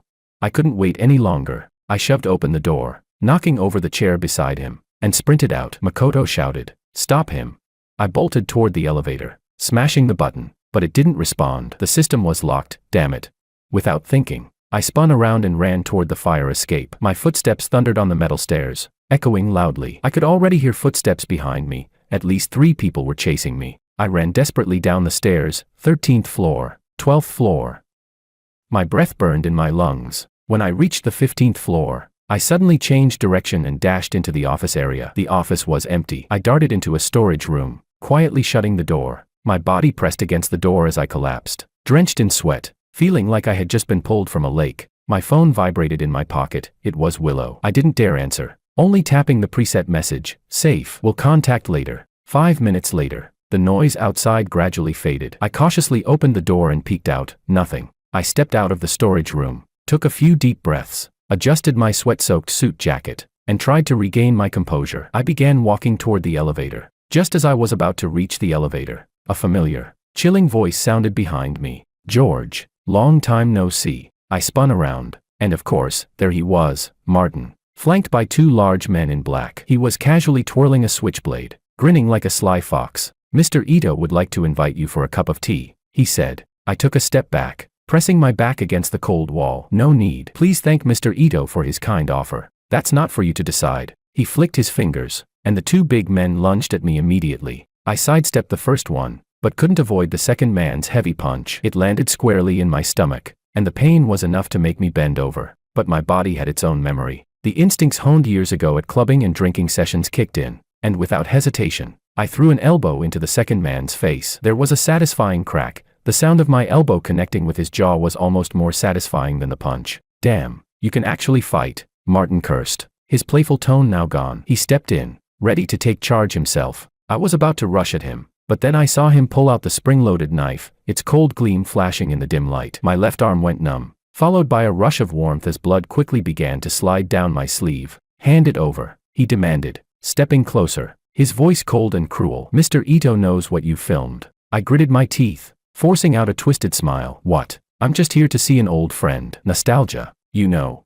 Still talking, he slashed again, the blade cutting into my side, the pain so sharp that I almost cried out. I leaned against the wall, gasping for air, realizing that tonight, I might not make it out of this building, but I couldn't give up. The photos, the evidence, those were Willow's only chance to strike back. Fine. I slowly raised one hand. Come and get it. It's in my pocket. Sure enough, Martin came closer. This was the moment I had been waiting for. I threw all my strength into a headbutt to his nose. Crack. Blood sprayed everywhere. He screamed in pain, stumbling backward, and I seized the opportunity to bolt toward the stairwell. But I was too injured. My movements felt like a nightmare. Too slow. I turned onto the 14th floor, but before I could make it any further, a kick caught me in the back, sending me crashing to the ground. My head slammed into the concrete stairs, and a wave of dizziness nearly consumed me. I vaguely felt someone rummaging through my pockets, taking my phone and wallet. But they didn't search my socks, the place where I had hidden the camera. Nothing here. Take him back and ask him properly. Martin's voice came, sounding like he was pinching his nose, likely hurt from my headbutt. I knew that once they took me to Makoto, it would be over. So, with every ounce of strength I had left, I broke free from their hold, climbed over the stair railing, and threw myself down, falling toward the 13th floor. And then, everything went black. Chapter 7. When I woke up again, the bright lights felt like blades scraping against my eyeballs. I tried to move my eyelids, but the pain was immediate, forcing me to close them again. Are you awake? It was Willow's voice. I gathered all my strength to open my eyes, and I saw her exhausted face, her eyes red and swollen from crying. But at that moment, her expression was as cold as ice. Hospital. I managed to squeeze out a little sound. City Center Hospital. Her voice trembled. You fell down the stairs. You have a skull fracture, 2 broken ribs, 12 stitches in your left arm, and a concussion. She nearly screamed. What the hell were you thinking? Are you crazy? I wanted to laugh, but my face twitched in pain. I could only force a smile, pulling at my lips. I was thinking about our future. She suddenly jumped to her feet, the chair scraping across the floor with an ear-piercing screech. Do you know you almost died? For a few pictures. Was it worth it? I lifted the hand that wasn't hooked up to N4, struggling to grab her wrist. Even the slightest pressure made my whole body shake. It was worth it, I said with difficulty. The camera, it's in my sock. Makoto's plan. I got it all. She froze, her body deflating like a balloon losing air. She sat back down, covering her face with her hands. You idiot. Her voice cracked. I'd rather you hadn't gone. I don't even need those things. I had never seen her like this. Not during the company's bankruptcy. Not in the hospital. Not when investors mocked her. She was always calm, cold as steel, like a sharp knife. But now, she didn't cry a single tear. Yet the sight of her breaking down made my heart ache like it was being torn open. I opened my arms, despite the pain, trying to pull her into an embrace. Willow, I spoke weakly. Listen to me, the camera. I have it. She interrupted me, taking a deep breath, as though trying to suppress her emotions. The photos are already downloaded. The evidence is solid. It's enough to prove that Makoto orchestrated Lou's bankruptcy. I nodded, feeling a strange sense of peace and satisfaction. My vision blurred, and I closed my eyes for a moment, murmuring, "That's good, good." Her voice shot up, as if a broken violin string had snapped. Do you know what it felt like when I got the hospital call? When they said you were covered in blood and brought in. I thought you were dead. She choked on her words. I forced my eyes open again, and I saw 2 distinct tear tracks down her cheeks, one drop after another, falling without warning. I had never seen her cry, not even when the company went bankrupt, not when the cancer diagnosis came. She had always calmly arranged everything, as composed as a general on the battlefield. But now, she was crying because of me. I'm sorry. I looked at her, my voice hoarse but sincere. But I had to do it. Why? She almost shouted, her voice hoarse and trembling. You've never been the kind of person to sacrifice yourself for others. You could have avoided it. You could have run.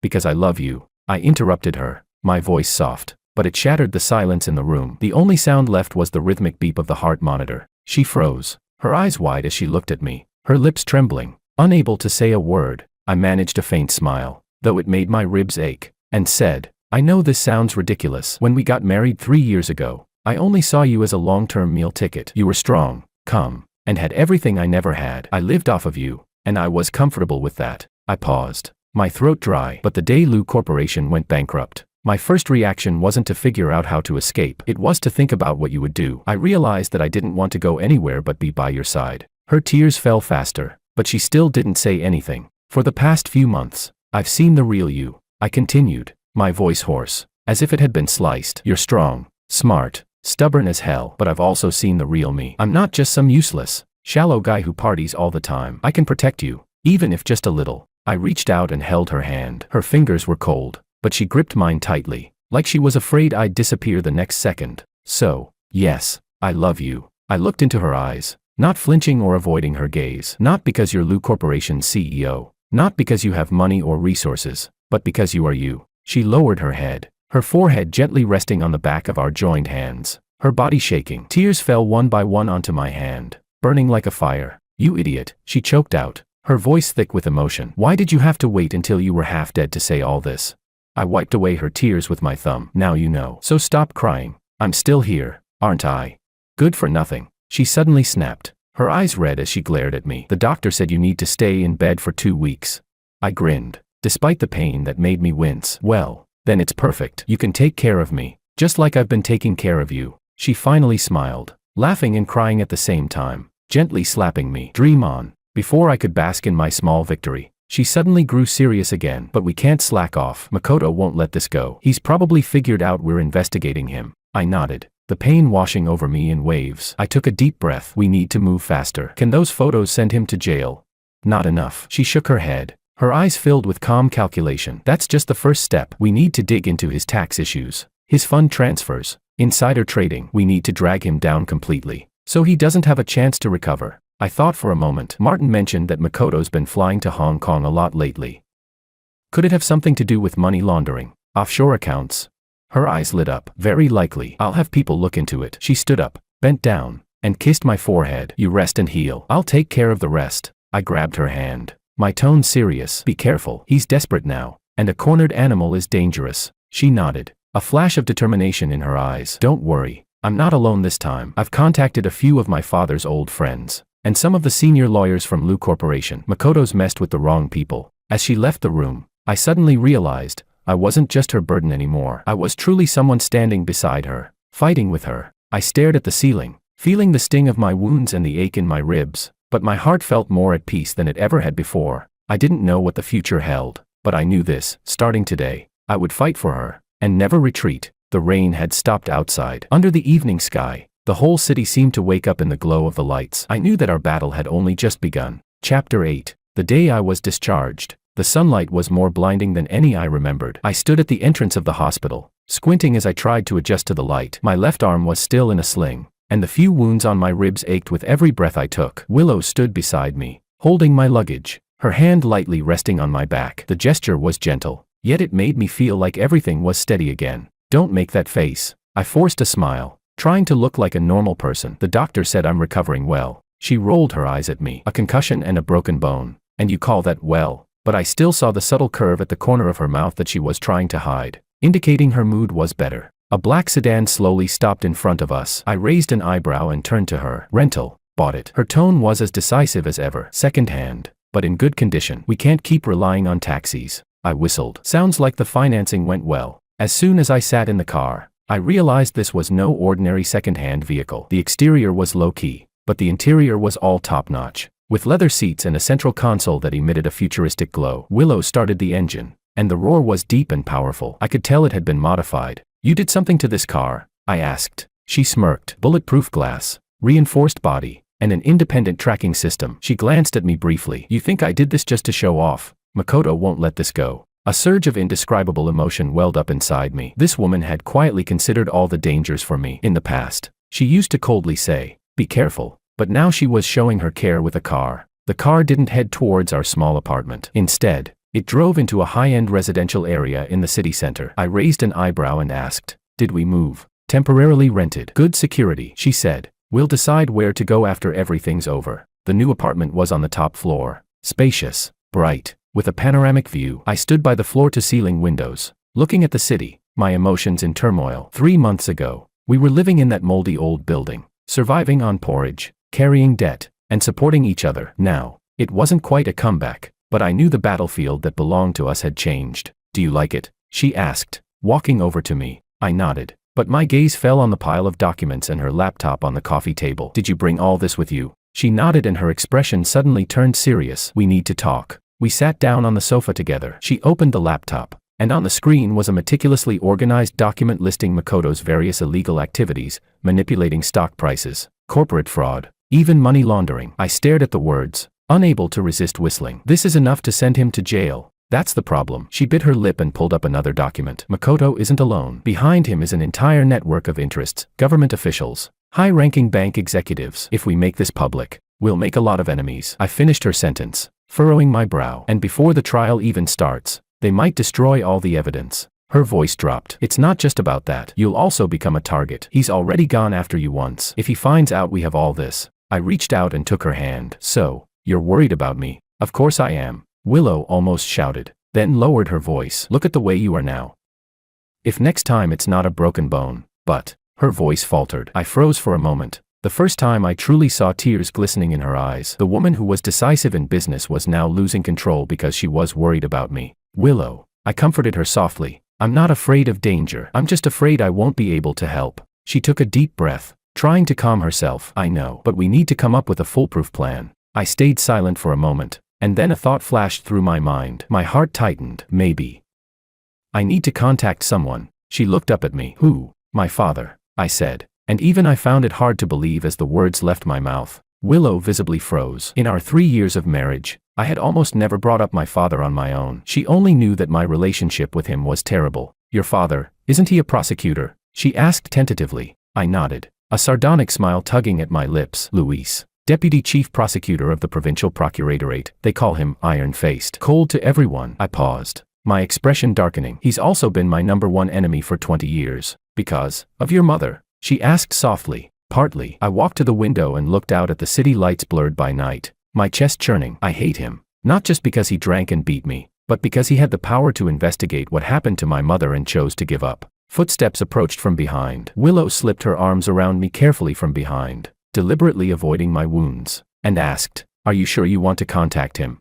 I turned and looked her in the eye. For you, I'm willing to try. His resources and connections in the justice system are vital to us. She looked at me with a complicated expression, weighing, hurting. In the end she only nodded. If you're ready, I support you. I took out my phone. My finger hovered over the number in my contacts for a long time. My heart drummed in my chest. At last I pressed call. When the line connected, my throat tightened. Hello. A low, stern voice came through. Dad, it's me. My voice trembled. There was a few seconds silence. George?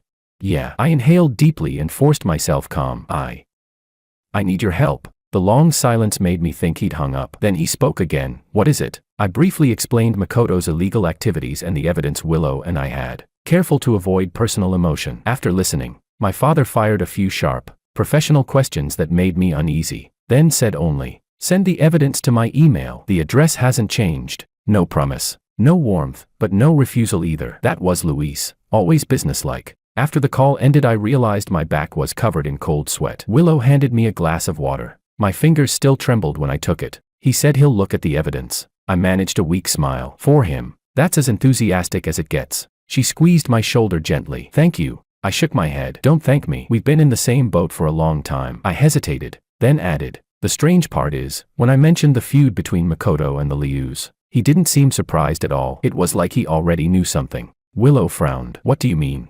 Not sure. I swallowed the unease. He told me to meet tomorrow to discuss it in detail. We'll know then. The next afternoon I went alone to the tea house we'd agreed on. It was an old place tucked in an alley in the city center, antique, quiet to the point of being uncanny. The moment I pushed the door open, I saw my father, already seated in a corner. A crisp suit, hair much grayer than in my memory but still meticulously combed, deep lines on his face, eyes sharp as an eagle's. I walked over, my voice stiff. Dad. He looked up at me and his gaze cut like a blade. How's the injury?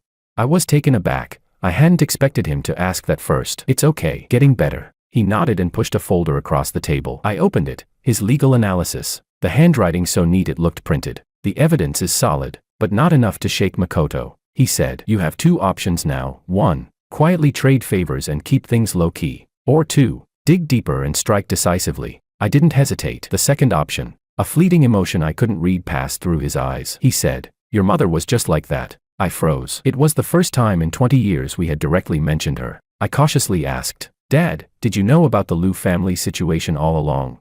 He fell silent for a few seconds before pulling out an old, yellowed file from his bag. I handled a case 25 years ago. You'll understand when you read this. I opened it and froze when I saw the first page. Victim, Pablo Liu. Suspect, Makoto. It was the file for an attempted murder case. Willow never mentioned this, I murmured. She probably doesn't know, he sighed. At the time, the evidence was insufficient, and I was powerless. I kept flipping through the pages until I came across a familiar name, Sandra, Willow's mother. She was the only witness, yet she mysteriously passed away just before testifying. I whispered, "Stomach cancer." My father asked without expression. "Quite a coincidence, isn't it?"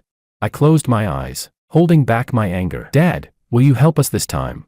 He nodded. "I'll assist you legally, but catching Makoto, that's up to you." When I left the tea house, my mind was a whirlwind. He had been more cooperative than I expected, and it made me see a glimpse of the justice he once had. But as soon as I got home, I noticed a slip of paper wedged under the door. 8 p.m. Violet Hotel. Room 2808. Come alone. Maria. Maria. I frowned. We had cut ties months ago. Her sudden reappearance meant something was off. I handed the note and case files to Willow. As she examined the documents, her face grew paler. So the grudge between us runs deeper than I thought. I wrapped my arm around her shoulder. "We'll make him pay for it." She nodded and glanced at the note. "Are you going to meet Maria?"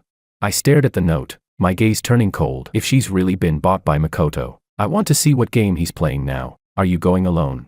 A sharp glint flashed in my eyes as I answered without hesitation. "Of course not. We're going together." At 7:50 p.m., Willow and I arrived at the Violet Hotel ahead of schedule. Following my father's advice, we had booked a room directly opposite room 2808, just in case of a setup. I entered 2808 alone, while Willow stayed in the room across the hall, monitoring everything with preset micro cameras. The moment I opened the door, Maria was already waiting inside. She wore a revealing red dress, her makeup so heavy it was almost blinding. As soon as she saw me, she plastered on an exaggerated smile. "Young Master Wong, long time no see." I stood at the door, unmoving, and said bluntly, "What's this about?" "So cold," she pouted, taking a few steps closer with a playful gait. "I heard you've been having a rough time lately. Makoto's been making your life miserable, hasn't he?" My gaze turned icy. "Did he send you here?" Her expression stiffened for a moment, but then she regained her flirtatious demeanor. "I'm just concerned about you." "What's so great about Willow? She can't do anything except work. Now her company is." "Shut up," I interrupted coldly, my voice dripping with contempt. "Is that what you're here for? To sow discord? I'm not interested." "Wait." She became anxious, pulling out a manila envelope from her bag and handing it to me. "Take a look at this first." I took it and opened it. Sure enough, it was a stack of photos, intimate pictures of me with her, even some taken in bed. My expression darkened instantly. "What's the meaning of this?" "Makoto told me to give these to Willow." Her voice finally trembled with tension. "But I think we can work together as long as you agree to one thing." I sneered. "Did he threaten you?" She instinctively tightened her fingers. "He has leverage over me. If Willow sees these photos, it's over for you both." So, you want to blackmail me with these photos?" I took a step closer, lowering my voice. "Maria, you don't know me, and you certainly don't know Willow." I pulled out my phone and dialed Willow's number. "Dear, you can come in now." 1 minute later, the door opened, and Willow walked in. Maria's face went pale, and she took several steps back. You knew all along." Willow didn't even glance at her. She walked to my side, a smile in her eyes. "The photos are pretty good, but the angle's off." I laughed and pulled her waist close. "I think so too." Maria stood frozen in place, disbelief etched all over her face. "You don't mind these?" "What should I mind?" Willow raised an eyebrow. "My husband's past, or Makoto's petty tricks?" I tossed the stack of photos back at her. "Go back and tell Makoto if he's got the guts. He should come here himself. Stop hiding behind women and playing these cheap tricks." Her face flushed bright red. Eventually, she broke down, crying, "You have no idea, he'll ruin me. I owe him so much money." Willow and I exchanged a glance. I sighed and pulled a business card from my wallet, handing it to her. "This is my father's contact information. He's the deputy chief prosecutor. If you cooperate and testify, he can help you out." Her hands were trembling, but there was a spark of hope in her eyes. Is this for real?" "Of course it's real." Willow's tone was serious. "But the condition is, you need to step forward and tell everything you know about Makoto." Maria clutched the business card tightly and nodded. By the time we left the hotel, night had fallen. The neon lights reflected on the wet pavement, the shadows dancing. Willow and I walked side by side, not calling for a cab. The streetlights stretched our shadows long. "You really don't mind those photos?" I asked, testing her. She glanced at me. "I do mind, but not because of you." I was caught off guard. "I mind because someone thinks they can destroy our relationship with such lowly tactics," she said calmly. I couldn't help but laugh, squeezing her hand. "You know, sometimes I really wonder if you're human. A normal person would get jealous." She softly replied, "Of course, I would be jealous." I froze for a moment and turned to look at her. "But, more than being jealous, I trust who you are now." My heart skipped a beat, and I stopped walking, facing her under a street lamp. Willow, no matter what happens, we'll face it together. Okay, promise me. She gazed at me, her eyes filled with determination. Then, she gently nodded. I promise. I held her hand tightly, and we continued walking towards home. Our shadows intertwined on the ground, like a silent vow. The storm could come again at any moment, but in that moment, I knew I wouldn't face it alone anymore, because we had already become one. Chapter 9. The lights at the summit were blinding. I stood backstage, peering through the gap in the curtain at the sea of heads in the audience. Over 500 business tycoons, government officials, and media reporters were seated neatly. Among them were many of Makoto's allies, or rather, his protectors. I walked up behind Willow and gently squeezed her shoulder. Nervous. She shook her head, but I still noticed her unconsciously adjusting her already perfect collar. Today, she wore a deep blue suit, sharp, restrained, with her hair styled in a high bun and her makeup cool and precise. She looked like a sword drawn from its scabbard, ready to strike. I leaned closer to her ear, lowering my voice. Just got word from my dad. The police have set up. They're just waiting for your signal. She nodded, taking a deep breath. I knew she was also holding back the rapid beating of her heart. Over the past 3 months, we'd been working almost day and night, investigating, collecting evidence, consulting with lawyers, taking each step one by one. And now, she was about to step onto the stage and, under the world's gaze, pull Makoto down from his pedestal. 5 minutes, a staff member reminded us. Suddenly, I grabbed her hand and turned her toward me. She looked at me in surprise, but I held her gaze, speaking each word clearly. Remember, no matter what happens, I'm down there. Her eyes trembled slightly, and she reached up to touch the scar above my right eyebrow, a mark I got when stealing Makoto's incriminating evidence. Her touch was gentle, as though she were trying to stop the bleeding. I know, she whispered, then stood on tiptoe and placed a soft kiss on my lips. On the other side of the stage, the host's voice rang out, firm and commanding. Next, we have Willow Liu, founder of New Tech Innovations and former CEO of Liu Group, who will give us a speech on business ethics and technological innovation. The applause thundered. She gave me one last look, her eyes determined. Before turning and walking onto the stage, I stood backstage, watching her figure as she stepped into the spotlight. As soon as she appeared, the entire room fell silent. In the front row, Makoto sat in the center, his suit crisp and his smile that of an old-fashioned gentleman. But I knew, he was like a wary wolf, quietly hiding his sharp teeth behind that smile. Good afternoon, everyone. Willow's voice came through the microphone, clear and resolute. Today, I'm not just talking about business innovation. I'm telling a story about greed, betrayal, and redemption. She clicked the remote, and the first slide appeared behind her, business ethics and legal boundaries. I saw Makoto's smile falter. For the next 20 minutes, Willow acted as an unflinching judge, calmly narrating the evidence displayed on the screen, documents, bank records, audio clips, each one revealing the full chain of Makoto's crimes: stock price manipulation, falsifying financial reports, money laundering, bribery, and bankruptcy manipulation. She even played a recording of Martin, the man who had once been Makoto's enforcer, his complete confession recorded after being interrogated by the police. I had listened to that voice 100 times, and every time, it made my blood boil. The audience was in an uproar. Some gasped, others cursed, and some secretly filmed. Makoto's face turned from red to white, and finally to an ashen shade. He tried to stand and leave, only to find the exit quietly blocked by several plainclothes police officers. Finally, Willow's voice suddenly wavered. I want to speak about a mystery that has been unsolved for 25 years. The screen displayed a scan of a yellowed file, one I knew all too well. It was the very one my father had handed me last night. In 1998, my father, Pablo Liu, was severely injured in a surprise attack. The suspect was his former business partner, Makoto. She paused. Before continuing, the only eyewitness was my mother, Sandra. But just before she was set to testify, she suddenly passed away. The official cause of death being late-stage stomach cancer. A murmur swept through the crowd. You're slandering me, defaming me. The old fox could no longer hold his composure, leaping to his feet and raising his voice above the microphone's amplification. At that moment, someone slowly stood up from the audience. It was an elderly man, leaning on a cane, but his voice was still booming. I can testify. What Miss Liu says is true.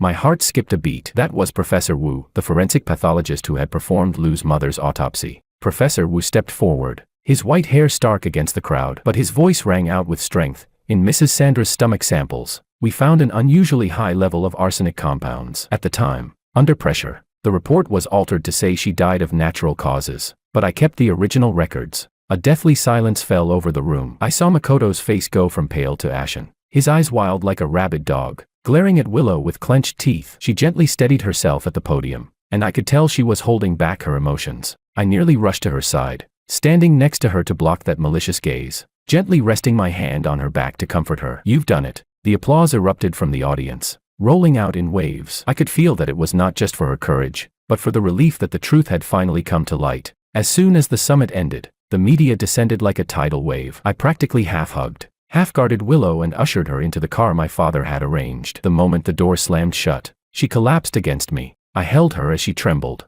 barely able to speak. I gently patted her back, whispering, "It's over. It's all over." But she shook her head. "No, this is just the beginning. There's still a whole network behind Makoto." "So what?" I squeezed her hand. "They'll be too busy trying to protect themselves to come after you. And you have me and my dad. No one will dare touch you." She lifted her head, her gaze conflicted. In her eyes, I saw not just affirmation but also a sense of dependence. Something I had never imagined before. The woman who had always protected me now trusted me with her back. "Thank you," she said sincerely. I smiled, shaking my head. "No need to thank me. We're married. No need for thanks." We returned to our new home, one we had bought with part of the first round of funding. It wasn't extravagant, but it was safe, comfortable, and had enough space for a fresh start. My father was already waiting in the living room. When he saw us, he actually stood up and said, "Well done." Just those words nearly broke me. After more than 20 years, it was the first time he had directly acknowledged me. "Professor Wu, was he the one you found?" Willow asked.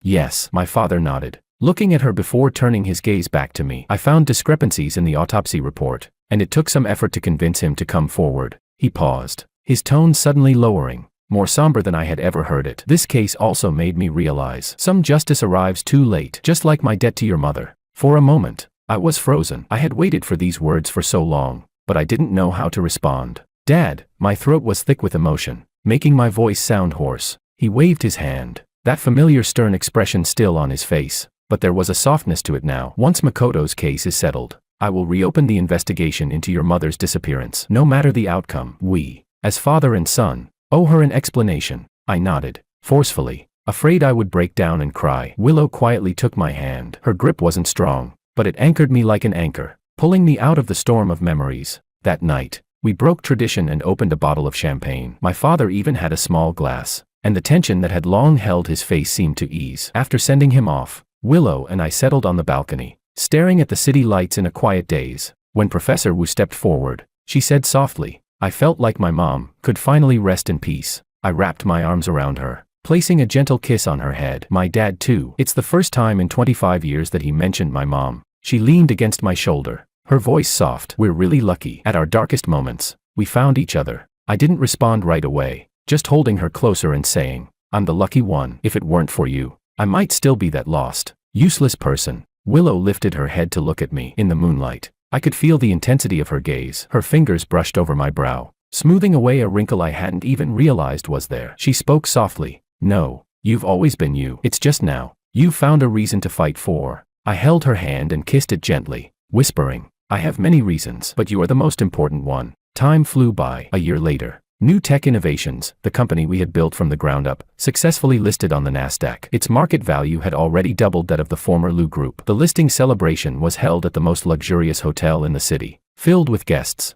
fine wine, and clinking glasses. I wore a well-tailored deep blue suit, circulating among the familiar faces and new power players. And she, Willow, was stunning in a wine-red gown, confidently and gracefully standing under the spotlight, engaging with the guests. She was like the core source of light at this grand event, and I couldn't tear my eyes away from her. "Now, let's welcome the CEO of New Tech Innovations, Ms. Willow Lu, to give a speech." The host's voice broke my thoughts. She stepped onto the stage, the spotlight shining on her like a halo. I raised my glass to her, and she saw me, smiling back. In that moment, I felt like she was the only one in the room worth watching. "Thank you all for being here today," she began, her voice clear and steady, like a sword cutting through the air. "The success of New Tech Innovations would not be possible without the effort of our team and your support. But today, I'd like to give special thanks to one person." I froze. "My husband, George." Her voice resonated across the room. In that instant, I was taken aback, my heart pounding faster. She continued, "At my darkest moments, he taught me that business success is not everything in life. When I was on the brink of giving up, it was him who risked his life to protect the company's most valuable asset. And when I was consumed by thoughts of vengeance, it was him who reminded me to look forward, I hadn't expected her to say something like that in such a public setting. The hall fell silent. Many turned to look at me with approving eyes. Some even wiped away tears. And me, my chest burned hot, my breathing unsteady. So, she continued with a calm smile, I'm announcing today that New Tech Innovations will establish a charitable foundation dedicated to supporting startups that have suffered from corporate fraud. And this foundation, she paused briefly, will be managed entirely by George. When the applause broke out, it felt almost unreal. For the first time, I felt I had truly found my place, not just as Willow's husband, but as part of this stage, part of New Tech itself. Back home, I was still dazed from the rush of emotion. Slumped on the sofa, I muttered, you realize how much work that fund's going to take, right? She slipped off her heels and walked toward me barefoot, looking like a fairy stepping out of a childhood play. Are you scared? I swept her into my arms and spun her around in the living room. Scared? Don't joke. I'm thrilled. Finally, I get to prove I'm not just the CEO's accessory. She playfully smacked my shoulder. Careful, your ribs just healed. I gently set her down, but I couldn't bring myself to let go. Willow, have I ever told you, I love you? You have, she said, scrunching her nose. On average, 3 times a day. That's over 1,000 times a year. Well, one more won't hurt. I looked straight into her eyes, my voice rough but steady. I love you, Willow. Not because you're a CEO, not because you can run a company, but because you're you. Her eyes shimmered, and her voice came out soft and slightly shaky. I love you too, George. Thank you for not giving up on me, even when I was at my worst. I leaned down and kissed her. It was a long kiss, quiet, intense, and full of warmth. By the time we pulled away, the sky outside had already brightened. Morning light spilled through the curtains, coating our quiet living room in a soft glow. Oh, she said suddenly, as if remembering something. My dad's old apartment is being demolished next week. Do you want to go see it? Of course, I said. I've never seen where you grew up. It's just a regular teacher's dorm. She smiled. My old room still has the pop star stickers I put up in middle school. I held her close, the two of us curled up on the sofa, planning our weekend, discussing the company's next steps, sharing the occasional soft kiss. From the slums to the stock exchange, from her emerging from vengeance to me waking from self-pity, we had reclaimed ourselves, and our future, in the most honest way possible. Who says bankruptcy is the end? For us, it was only the beginning.